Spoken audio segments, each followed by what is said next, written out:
सकते हैं 41 बिल्डिंग थी।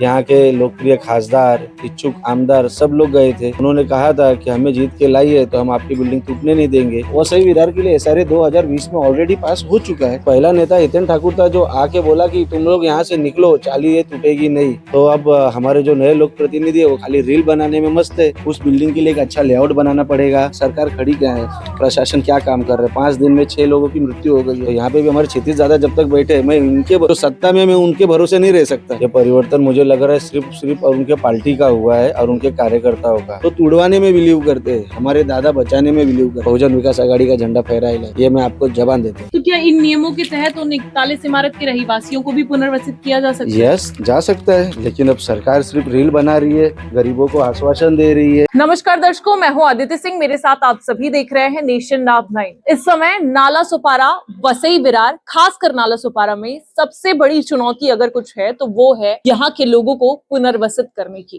क्योंकि आए दिन आप देख रहे होंगे घर टूट रहे हैं, ढह रहे हैं या तोड़े जा रहे हैं विकास के नाम पर या और चीजों के नाम। अब ऐसे में जो विकास है उसे बढ़ाया तो जा रहा है, उसकी रफ्तार बढ़ेगी, लेकिन क्या इन लोगों को बेघर करने के बाद में ये काम किया जाएगा? ऐसे में सवाल है कि जिनके घर टूट रहे हैं या जिनके घर अपने आप गिर पड़े हैं, ऐसे लोगों को पुनर्वसित कैसे किया जाएगा, इस पर क्या कुछ विचार किया गया है, क्या कुछ योजनाएं हैं, इस पूरे मसले पर हमारे साथ बातचीत करने के लिए बहुजन विकास आघाड़ी से ब्रिजेश शुक्ला हैं, पेंडा जी हैं, उनसे बात करेंगे, जानेंगे क्या कुछ कहना है। सबसे पहले नमस्कार। नमस्कार। क्या कहेंगे, क्या मसला है, किस तरीके से इन लोगों को पुनर्वसित किया जाएगा? जिस तरीके से आप इस पर काम कर रहे हैं, तो क्या अब तक काम किया है, क्या जानकारी? सबसे पहले तो हम देख रहे हैं कि हमारे यहाँ पे जो परिवर्तन हुआ है, ये परिवर्तन मुझे लग रहा है सिर्फ और उनके पार्टी का हुआ है और उनके कार्यकर्ताओं का। इलेक्शन के पहले जैसे कि हम देख सकते हैं 41 बिल्डिंग थी।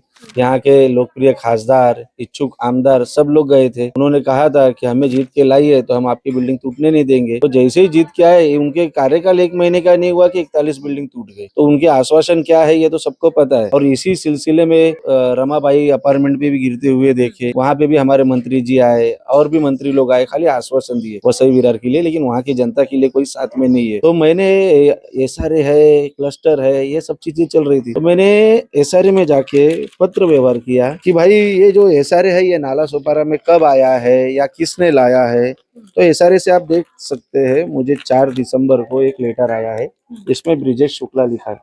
आप ये देख सकते हैं उसके आगे क्या लिखा है। तो एसआरए में बताया गया है कि 2017 में जो प्रस्ताव पास हुआ था वो हमारे माननीय विधायक क्षितिज दादा ठाकुर, जो 2020 में एसआरए को पास कर दिया गया है। वसई विरार के लिए एसआरए 2020 में ऑलरेडी पास हो चुका है, लेकिन कोई कारणवश या ऊपर का कुछ जो भी रहेगा उसलिए वो रुका पड़ा है। लेकिन यहाँ पे भी हम देख रहे हैं कि जो दूसरे पार्टी के लोग हैं वो चाली में जाके बोल रहे हैं कि एसआरए आ गया, तुम्हारी चाली तोड़ के नया, ये गुमराह कर रहे हैं। एसआरए तो 2020 में क्षितिज ठाकुर ने लाया ही है और इनको मैं चैलेंज करना चाहता हूँ कि जो तुम दूसरे चाली में जाके बोल रहे हो कि एसआरए आ गया, अरे एसआरए मुंह से आ गया कि एसआरए पेपर पे आता है। अगर हमको कोई पेपर वर्क करना पड़ता है, हवाई बातों से नहीं आएगा। हाँ, तो इनके सिर्फ हवाई बातें ही है, नहीं तो लास्ट में इनके पास बड़े बड़े नेता के नाम है, लेकिन ग्राउंड लेवल में इनके पास कोई अधिकार नहीं है बात करने का।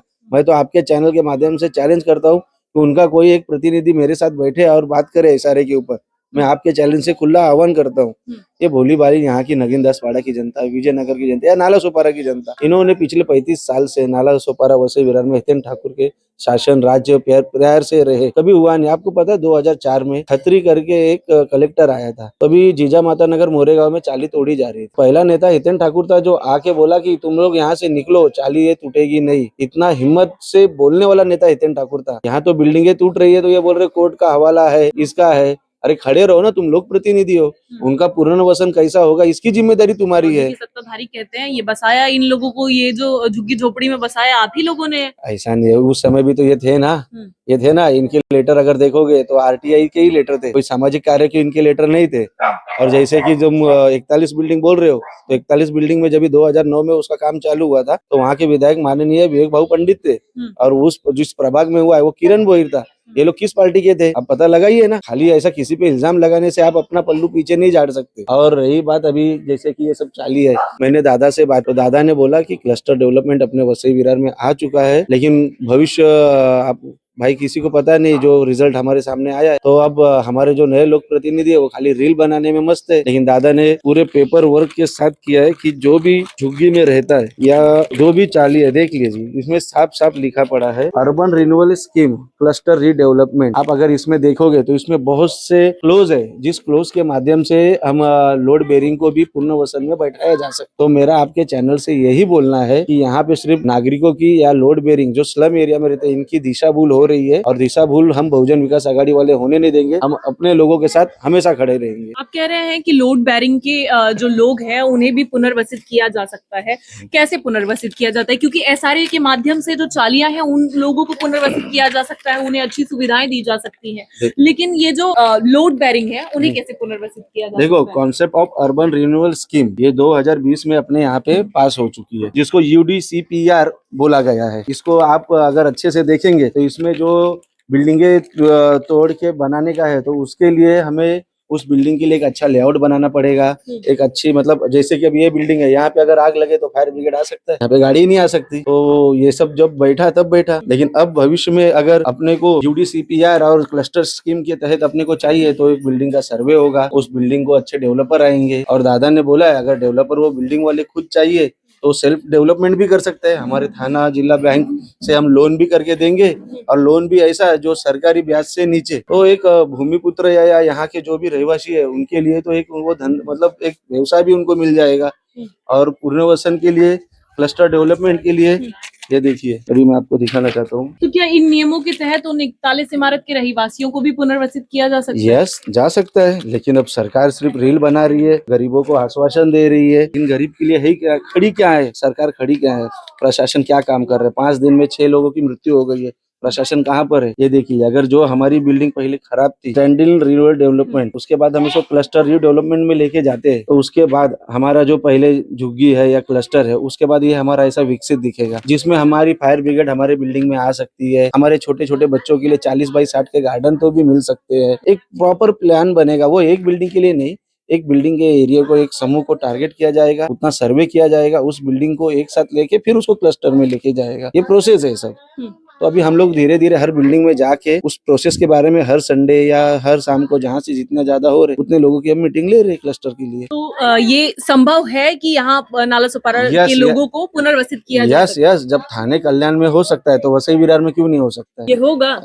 मुमरा थाने में तो हुआ है ना, तो यहाँ पे भी हमारे क्षितिज दादा जब तक बैठे, मैं उनके तो सत्ता में मैं उनके भरोसे नहीं रह सकता, क्योंकि वो तो तुड़वाने में बिलीव करते हैं, हमारे दादा बचाने में बिलीव करते, बस इतना उनका फर्क है। और दादा है तो ये पुनर्वसन 100% होगा, मैं आपको जवाब देता हूँ। और आने वाले समय में जनता भी हमको ही जीत के लाएगी और हमारा महापौर बैठेगा, और देख लेना, यही आपके सामने आपके चैनल पे जबान दे रहा हूँ, ये पूरा डेवलपमेंट दादा करके दिखाएगा, और किसी के हक की बात ही नहीं है। तो ये जब चुनाव जीत जाएंगे तब भूल तो नहीं जाएंगे? नेता जो होते हैं वो वादे करते हैं फिर भूल जाते हैं। बिल्डिंगे या चालियां ये 35 साल से भी थी, ये C1 C2 आज ही क्यों आ रहा है? इसके पहले तो तुमको पता नहीं था C1 C2 की नोटिस थी कभी? आप लोगों ने देखा है, अपने साल से पत्रकारिता कर रहे हैं, दादा तो ये लास्ट ईयर में गए ना, उसके पहले तो 30 साल थे। 30 साल में दिखा दो कितने बिल्डिंगों को नोटिस गई थी, क्या वो बिल्डिंग रिपेयरिंग नहीं हुई थी, क्या नहीं हुई थी? लेकिन नोटिस ये धंधा बनाया गया है नई पार्टी ने, नोटिस भेजो, पैनल पे जाओ। मेरा पैनल के ऊपर भी मैंने तकरार किया हूँ महानगर पालिका पे, और अपने ACP साहब के, ये सॉरी अपने कमिश्नर साहब के पास, उसकी भी अभी, हाँ उनके पास भी अपनी चल रही है रिपोर्ट। अब इलेक्शन हो जाए तो मैं देखूंगा कि उन्होंने कितने को। हमारे यहाँ पे तो सबसे पहला C2 है और उसके बाद C1 की नोटिस आती है। कितने जगह तो डायरेक्ट C1 की नोटिस दे दी गई है। C1 की नोटिस कभी पहले आ ही नहीं सकती, पहले आती है तो बहुत रेयर रहता है। तो हमको पहले बताना पड़ता है कि तुम्हारी जैसे कि ये बिल्डिंग है, इस बिल्डिंग को अगर हम C2A का नोटिस देंगे तो उसके बाद हमको 3 महीने का समय देना पड़ता है कि तुम 3 महीने में रिपेयरिंग करो, उसका स्ट्रक्चर ऑडिट लाओ, और फिर हम भी चेक करेंगे। तो अगर स्ट्रक्चर ऑडिट अगर नगर पालिका की टैक्स कमेटी के हिसाब से नहीं रहेगा तो वो C1 की नोटिस देके आपको तोड़ सकती है। लेकिन कितनी ऐसी बिल्डिंग है जिनको डायरेक्ट C1 की नोटिस दी गई है। तो ये क्या है? ये धंधा ही चल रहा है ना नई सरकार से, मतलब धांधली चल रही है ये। धांधली चल रही है, धंधा चल रहा है। वो हमारे आमदार कैमरे पे आके रोते हैं। वो मैडम पहले, आज मैंने एक रील देखा, पहले मैडम बोलती थी कि बहुजन विकास आघाड़ी के कार्यकर्ता या नगर सेवक, इनको जमीनी के बारे में बहुत ज्यादा नॉलेज था, तो ऐसे लोगों को मैं नहीं जानती। और आज उनके प्रवेश में सबसे ज्यादा वही बोल रही है कि बहुजन विकास आघाड़ी का कार्यकर्ता, नगर सेवक एक अच्छा कार्यकर्ता हमारे प्रवेश में पक्ष प्रवेश में आ रहा है, तो तुम एक आपकी भूमिका पार्टी के ये लोग रही है सब ना। उस पार्टी में जा रहे हैं, तो इस पे क्या कहेंगे आप? जा रहे नहीं है, देखो समय सबका आता है, और जो तो जा रहे, हताशा निराशा नहीं होती है जब तक ये देखने के बाद? हितेंद्र ठाकुर नाम वसई विरार में है और ब्रिजेश शुक्ला जो क्षितिज दादा के साथ में और नाइक साहब, राजू पाटिल साहब, ऐसे ऐसे नेतृत्व नाला सोपारा में है, कोई आए कोई जाए कुछ फर्क नहीं पड़ता है। आपको राजू सीधा बोल पाटिल जी के नाम पे तो रोज ही चलता है कि जा रहे हैं। वो चल रहा है ना, वो मेरे जैसा छोटा कार्यकर्ता नहीं मान सकता वो जा रहे। आपको पता है कि गए ऑफिशियल है कहीं आपके पास?